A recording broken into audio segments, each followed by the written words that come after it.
Street level chaos. This is where madness first learns to smile. At the lowest levels of villainy lies the chaos born in Gotham's streets. No cosmic power, no grand ideology, just pure personal madness. These are the villains whose crimes are small but unforgettable because they make insanity feel human. Take Harley Quinn, first appearing in Batman the Animated Series and later in Batman Harley Quinn #1. Once Dr. Harleen Quinzel, a psychiatrist at Arkham Asylum, she fell for the very man she was meant to cure, the Joker. Love became her mutation. Sanity melted into obsession. In Mad Love, she kidnaps Batman to impress her puddin', nearly killing him before Joker ruins her moment out of jealousy. Harley isn't evil for conquest, she's evil for attention. That's what makes her dangerous. Then there's Catwoman, first introduced in Batman #1, a thief who walks the line between temptation and morality. She steals from Gotham's elite not for greed, but for control. Every heist is a rebellion against a world that underestimated her. In Hush, she saves Batman's life mid-heist, proving even criminals can have rules. Street-level villains don't want the world to burn, they want it to notice them. Their crimes are desperate, emotional, mirrors of pain dressed in chaos. They're not monsters or masterminds, they're proof that Gotham doesn't just create villains, it seduces them. They don't crave domination, they crave validation, and for some, that's far more dangerous. Crime lords. Power doesn't need superpowers, just leverage. At this level, villainy wears a suit. The battlefield isn't a rooftop or a sewer, it's a city council, a casino, a boardroom. These are Gotham's crime lords, the businessmen of chaos. They don't break the system, they buy it. Oswald Cobblepot, the Penguin, debuted in Detective Comics #58. To most, he's a short man with a long nose and an umbrella, but that umbrella hides guns, blades, and secrets. The Penguin is Gotham's shadow elite,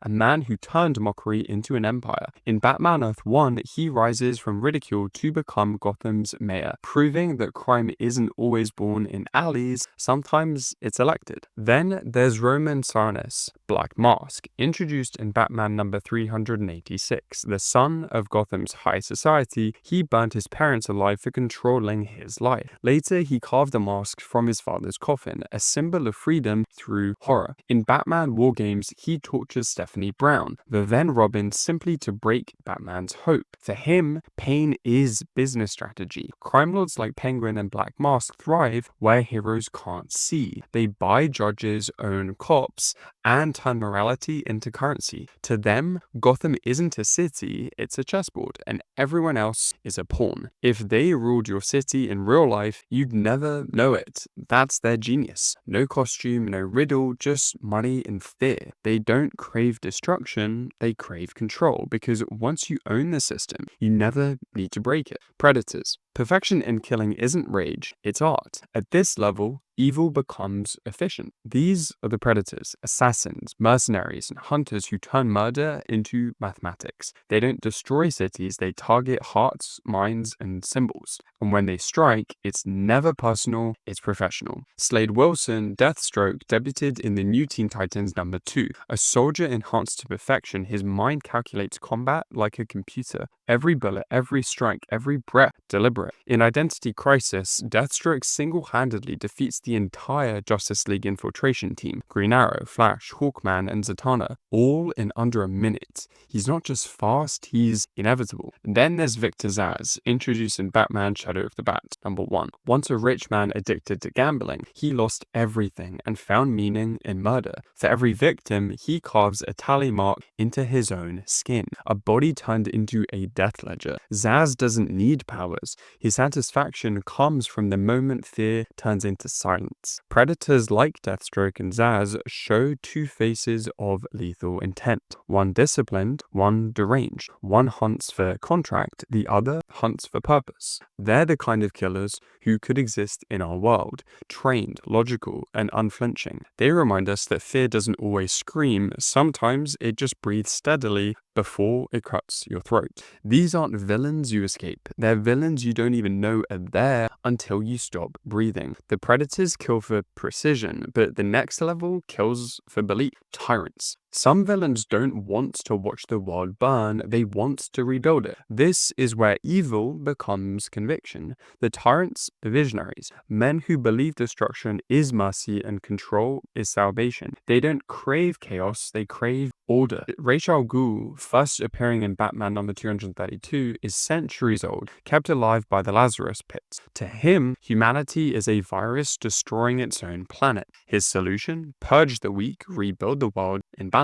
In Son of the Demon, he nearly convinces Batman to join him, to rule a world free of crime through fear. His evil isn't madness, it's logic without empathy. Then there's Lex Luthor. Introduced in Action Comics number 23, humanity's answer to a god complex. He doesn't hate Superman out of evil. He hates him because Superman represents everything Lex isn't. Perfection he can never earn. In All-Star Superman, Lex gains Superman's powers for a day, and even with godlike strength, he realizes what he's missing: compassion. Then he loses it and blames the universe. Tyrants like Ra's al Ghul and Lex don't see themselves as villains. They see themselves as saviors, fixing a broken design. They're not trying to win the game, they're rewriting the rules. If they existed in real life, they wouldn't wear masks, they'd wear suits. They'd give speeches about morality while planning genocide behind the curtain. They don't crave destruction, they crave control over destiny itself. And once belief becomes power, cruelty becomes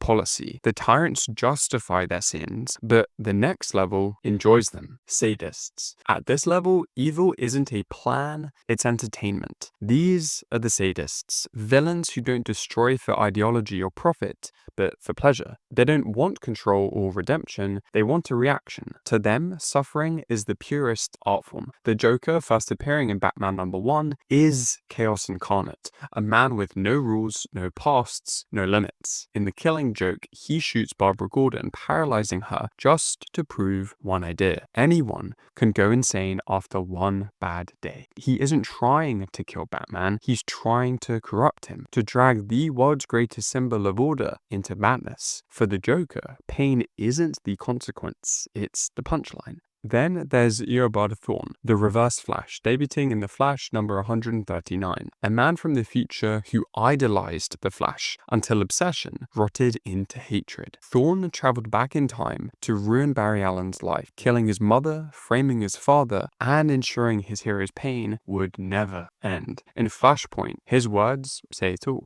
"I don't want to kill you, Barry. I just want you to see what I see. Everything you love, taken." Sadists like Joker and Thawne don't crave victory. They crave the moment their victims break. They turn trauma into theater and invite us to watch. If they were real, you wouldn't just fear them. You'd fear what they could make you become. Sadists destroy people, but the next level destroys civilizations. Supremacists. Here, evil stops being personal and starts being cosmic. Supremacists are the gods of control. They don't just want power, they want absolute order. To them, free will is chaos, and chaos must be erased. These are the villains who turn existence into obedience. Darkseid, first appearing in Superman's pal, Jimmy Olsen, number 134, isn't a man, he's an idea, the god of anti-life. As ruler of Apocalypse, his goal is simple: remove freedom from the universe. In Final Crisis, he succeeds in enslaving Earth's population through the anti-life equation, forcing every living being to worship him as their only thought. To Darkseid, love, hope, and individuality aren't strengths, they're viruses, and he's the cure. Then there's Brainiac, introduced in Action Comics number 242, the Collector of Worlds. He travels the cosmos, shrinking entire cities into glass bottles before erasing their planets. In Superman Brainiac, he captures Kandor,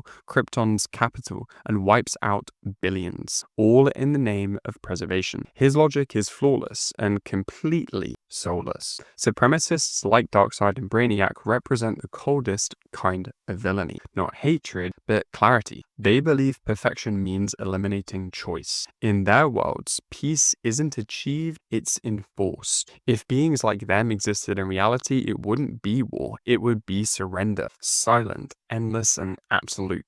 Supremacists don't destroy for pleasure, they destroy for order. But the next level doesn't need a reason at all. Pure evil. This is where evil stops needing a reason. At the final level, villains aren't minds or motives, they're manifestations. They don't want control or chaos or even victory. They are destruction. They exist to remind creation that it can still bleed. Trigon, first appearing in the new Teen Titans #2, is a demon born from the sins of 1,000 worlds. He isn't a ruler, he's corruption given form. His very presence poisons reality. When he invades Earth in New Teen Titans #6, entire cities fall to ash under his gaze. His daughter Raven was born just to stop him. Proof that sometimes evil is so ancient it creates its own opposition. And then there's the Batman who laughs, introduced in Dark Knight's Metal #2, a Bruce Wayne from a dark universe infected by Joker toxin. He's Batman's mind